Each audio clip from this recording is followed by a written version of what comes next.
सब नेताओं ने हमारे तकरीबन सभी जिलाध्यक्षों ने अपनी बात रखी, ब्लॉक अध्यक्षों ने अपनी बात रखी, सीनियर लीडर्स ने अपनी बात रखी। सब में एक बात की तो समानता है कि हिमाचल विरोधी भाजपा है। उन्होंने अपने आप पॉइंट रखे, क्योंकि मुकेश जी हमारे फाइनेंशियल वाइट पेपर के अध्यक्ष भी थे। जो बातें उन्होंने ध्यान में लाई कि बीबीएमबी में से हमने 4300 करोड़ का एरियर लेना है, जिसको सुप्रीम कोर्ट ने अवार्ड पास कर दिया है। वो एरियर बीबीएमबी से जो हमारी को 7.19 फ्री रॉयल्टी मिलती है, उसके आधार पर है। और वो फैसला होने वाला था, लेकिन कहीं से भारतीय जनता पार्टी का दबाव पड़ा और वो 4300 करोड़ रुपया इस साल जो आना था वो रुक गया। ऐसा पहली बार देखा गया कि उत्तराखंड में इनकी सरकार है, सिक्किम और जम्मू कश्मीर में गवर्नर रूल्स है। जब हमने वाटर सेस बिल पास किया और उसमें हमने वाटर सेस जो नियम है, कानून है, हमारा स्टेट सब्जेक्ट है, वाटर रॉ मटेरियल है, फिनिश गुड बिजली होती है, उसमें हमारा अधिकार बनता है। वाटर सेस के मामले में भारतीय जनता पार्टी के उत्तराखंड और जम्मू कश्मीर में तो वो केंद्रीय उपक्रम जो थे उनके, चाहे एनटीपीसी है, चाहे एसजेवीएनएल है, चाहे एनएचपीसी है, वो तो कोर्ट में गए नहीं। हिमाचल प्रदेश में वो कोर्ट में गए और स्टे लेकर आए। तो ये भी हिमाचल विरोधी भाजपा की मानसिकता का परिचय देता है। तीसरा, आपदा आई, जो बजटीय ग्रांट होती है, जैसे दिसंबर की एनडीआरएफ की ग्रांट और बजटीय ग्रांट होती है, हमने बोला कि हमें स्पेशल रिलीफ पैकेज मिलना चाहिए। विधानसभा में संकल्प लाए भारतीय जनता पार्टी के लोग, उनके विधायक दल के नेताओं ने 10 मिनट विधानसभा में हल्ला किया, हमने स्वीकार किया। नियम 61 के नियम है, उसके तहत स्वीकार किया और उसमें 3 दिन तक चर्चा हुई।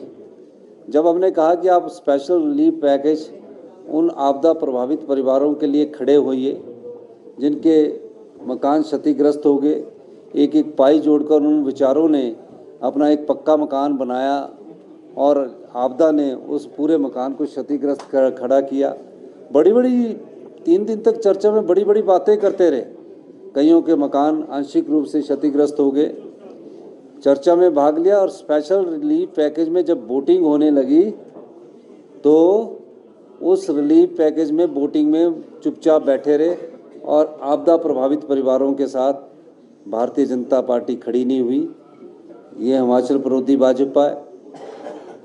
फिर यही नहीं, केंद्रीय कानूनों में हमने परिवर्तन करके उन घरों को बचाने का काम किया जो घर उजड़ गए थे। 4000 घरों को बचाने के लिए हमने केंद्रीय नियमों की परवाह न करते कानून बदल दिया और 1.5 लाख रुपए की जो सहायता आज भी केंद्र के द्वारा मकान बनाने के लिए मिलती है, प्रधानमंत्री आवास योजना के तहत हमने अपने संसाधनों से उसको 7 लाख किया। 4500 करोड़ रुपए का आर्थिक पैकेज हमने घोषित किया और लेकिन भारतीय जनता पार्टी विरोध करती रही। फिर देखिए, हमने जो केंद्र सरकार के नियम है पोस्ट डिजास्टर, यानी कि आपदा के बाद जो पैसा मिलना चाहिए, कानून बनाया कि जिस भी प्रदेश में आपदा आती है उसमें केंद्र सरकार का बजटीय प्रावधान होता है। उसके तहत कानून बनाया गया है कि इस कानून के तहत आप ऑनलाइन भरिए। तकरीबन 9700 करोड़ रुपए का हमने ऑनलाइन भरा।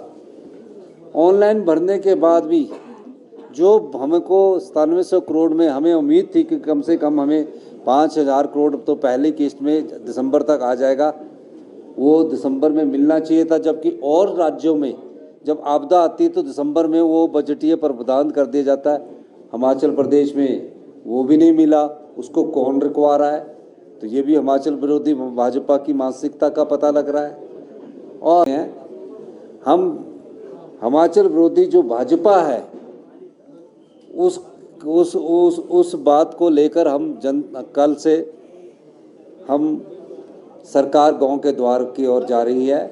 कल से सभी मंत्री पहले चरण का कार्यक्रम करेंगे और हम इस आत्मनिर्भर हिमाचल की योजनाओं को आने वाले समय में आपको दिखाएंगे। यही मैं आपको कहना चाहता हूँ। धन्यवाद। सर, राष्ट्रीय नेतृत्व भी क्या हिमाचल का दौरा करेगा या इस तरह की? नहीं, नेचुरली ये चुनावों के वक्त में अभी 4-5 महीने हैं, राष्ट्रीय नेतृत्व भी करेगा, लेकिन हमारी प्रदेशाध्यक्ष ने अच्छा कदम उठाया कि सब लोगों को, मंत्रियों को बुलाकर आज बैठक की है, तो हम लोग आपस में भी चर्चा कर रहे हैं। कुछ मंत्रियों में नाराजगी है? नहीं, मंत्रियों में कोई नाराजगी नहीं है। किस चीज़ के लिए नाराजगी है? मुझे तो किस चीज़ की नाराजगी है? नहीं, विभाग कोई वापस नहीं लिए गए। ये आप गलत कह रहे हो कि विभाग वापस लिए गए। जो मेन विभाग है वो सबके मेन विभाग लिए गए। जो एडिशनल थे उस एडिशनल में उनसे संबंधित जो विभाग आए, जैसे कि कई विभागों को अभी हम रीऑर्गेनाइज कर रहे हैं, तो उनको वो विभाग दिए जाएंगे जो उनके मेन विभाग से संबंधित है। तो नाराजगी की तो कोई बात ही नहीं इसमें। निगम बोर्डों में ताजपोशी का इंतजार कर रहे हैं, काफी वरिष्ठ नेता है, कार्यकर्ता है। निगम बोर्डों में ताजपोशी जहाँ जहाँ हो रही है कर रहे हैं, लेकिन जब और होगी तो मैं आपको बताऊंगा। सर, कुछ बड़े चेहरे इस मीटिंग से गायब हैं, रीजन क्या है? कौन से बड़े चेहरे हैं? सुधीर शर्मा है, राजेंद्र राणा है, 3 मंत्री हैं। पहले तो आपको पत्रकार है, आपको ये जानकारी लेनी चाहिए कि 3 मंत्री में हर्षवर्धन जी पांडिचेरी के आ जाना है और रोहित जी बाहर है, आंध्र प्रदेश की है। जनसभा कर रहे हैं अपने तो आगे होंगे। आज शाम आज आना था उन्होंने, तो आज फिर आज शाम को उन्होंने रखा होगा। तो और राजेंद्र राणा जी और उन्होंने मुझे फ़ोन करके बताया। कुलदीप राठौर जी भी नहीं, वो कोई ऐसी बात नहीं है। और अपने उनको नेशनल लेवल पर भी ड्यूटी है कुछ एमएलओ की, ये भी आपने याद रखना है। तो जब पूरी स्टेट की लीडरशिप टॉप की बैठी हो तो ये लोग जा सकते हैं। ऐसा नहीं होता कि मीटिंग में सारे ही आए। कई बार तो हम भी एब्सेंट हो सकते हैं। वहाँ अगर बनाया हो कार्यक्रम के, चंद्र कुमार जी एब्सेंट हो सकते हैं, धनीराम जी एब्सेंट हो सकते हैं, कार्यक्रम होते हैं। धन्यवाद। सर, लोकसभा चुनावों को लेकर आपको लगता है कि आप एक इनके नेता आके, यहाँ के इनके सांसद सदस्य आकर यहाँ आकर मिलते हैं, आप मुझे एक भी फोटोग्राफ दिखा दीजिए। हमारी सांसद और प्रदेशाध्यक्ष प्रधानमंत्री जी से मिली, आपदा के समय लोगों से उन्होंने अनुरोध किया कि आप इन प्रभावित परिवारों की मदद दीजिए, तो इनको उन्होंने कहा कि कर रहे हैं और राज्य टू राज्य कर रहे हैं। आप एक भी सांसद बता दीजिए, तीनों सांसदों में से, चाहे वो शिमला का है, चाहे वो हमीरपुर का है, चाहे वो कांगड़ा का है, कि कम से कम जो इसी के साथ तीनों सांसद इकट्ठे होकर जाते और गृह मंत्री अमित शाह जी से अनुरोध करते कि आपदा प्रभावित परिवारों को कुछ राहत तो दी जाए। राहत देनी तो दूर की बात, उनसे मिलना भी इन्होंने दुश्वार समझा। और आज देखिए तो ये भी हिमाचल विरोधी भाजपा का मानसिकता का परिचय है। तो जब भाजपा ने हिमाचल विरोधी मानसिकता को अपना लिया है और राजनीतिकरण करके लोकसभा चुनावों में ये राजनीतिक तरीके से वोट मांगने का जो तरीका अपनाया है, जनता सब जानती है। हमने आम आदमी और गरीब आदमी को ध्यान में रखकर 1 साल में कांग्रेस की नीतियां बनाई। ये पहली बार हुआ। आज हमने अपने कैडर को बताया कि कांग्रेस पार्टी की जो दूध का मिल्क आज़ादी के बाद से पहली बार 6 रुपये बढ़ाया हमने, 6 रुपये। अभी दूध जो ग्रीन फेडरेशन खरीदती थी 32 रुपये में खरीदती थी, हमने उसको बढ़ाकर 36 रुपये किया। ये चीज़ नहीं ये बोलते हैं, और ये भी नहीं ये चीज़ बोलते हैं कि हमने जो शिक्षा का लोन है, गरीब बच्चे, माँ बाप का बच्चे जो शिक्षा में पढ़ाई करना चाहते हैं, हमारी सरकार ने 20 लाख रुपया जो MBBS की पढ़ाई करते हैं, जो प्रोफेशनल कोर्सेज इंजीनियरिंग करना चाहते हैं, पॉलिटेक्निकल करना चाहते हैं, उनके लिए हमने YS परमार छात्रवृत्ति योजना शुरू की। केंद्र सरकार में जो लोन मिलता है वो 4% ब्याज के हिसाब से मिलता है। हमारी सरकार ने 1% के हिसाब से 20 लाख रुपए का लोन का प्रावधान बच्चों की पढ़ाई के लिए किया। यही नहीं, हमने ओल्ड पेंशन स्कीम लागू की, सेब का ऐतिहासिक समर्थन मूल्य 1.5 रुपये बढ़ाया,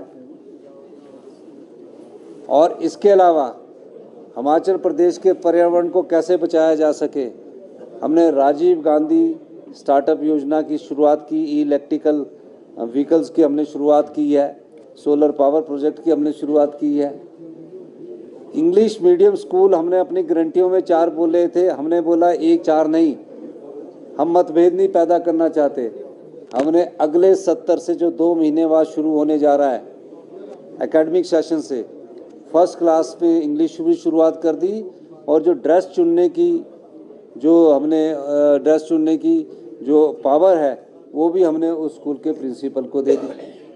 और अब हम जब तक टीचर नहीं आता है तो period based guest faculty lecturer की शुरुआत कर रहे हैं। वो मेरिट बेस पर होगा, और वो सिर्फ तब तक होगा जब तक वहाँ टीचरों की नियुक्ति नहीं हो जाती। अब टीचरों की जो नियुक्ति होनी है उसको हमने बोला कि पब्लिक सर्विस कमीशन जल्दी से उनकी कमीशन के थ्रू उनकी नियुक्ति करें। तो क्वालिटी एजुकेशन में जो प्रदेश 17वें स्थान पर पहुंच गया दूसरे स्थान से इनके समय में, उस क्वालिटी एजुकेशन को इम्प्रूव करने के लिए हम पीरियड बेस्ड गेस्ट फैकल्टी लाए, जैसे कि सेंट्रल स्कूल में होता है, यूनिवर्सिटीज़ में होता है। कॉलेज में सिर्फ वही व्यक्ति लगेगा जो नेट सेट क्वालिफाई होगा, JRF होगा, ओनली पीरियड पर। कोई भर्ती ऐसे नहीं होगी, भर्तियां सारी कमीशन के थ्रू होगी, लेकिन जहां स्कूल खाली है, एकदम भर्ती नहीं हो सकती, वहां पीरियड बेस्ड पॉलिसी लाए। तो हम नई योजनाओं के साथ हिमाचल प्रदेश को आत्मनिर्भर हिमाचल प्रदेश बनाने की ओर अग्रसर हो रहे हैं। हम उनकी तैयारी करना दायित्व भी विपक्षी पार्टी है, पर हम 1 साल में जो उन्होंने अपनी मानसिकता का परिचय दिया है वो हिमाचल विरोधी भाजपा मानसिकता का परिचय दिया है, इसमें कोई दो राय नहीं है। धन्यवाद। सर, लोकसभा चुनाव में नए चेहरों को उतारेंगे या पुरानों पर विश्वास करेगी कांग्रेस? हम हाथ को उतारेंगे नहीं, लोकसभा के चुनावों में हाथ को उतारेंगे। धन्यवाद। और हाथ को ही जिताएंगे।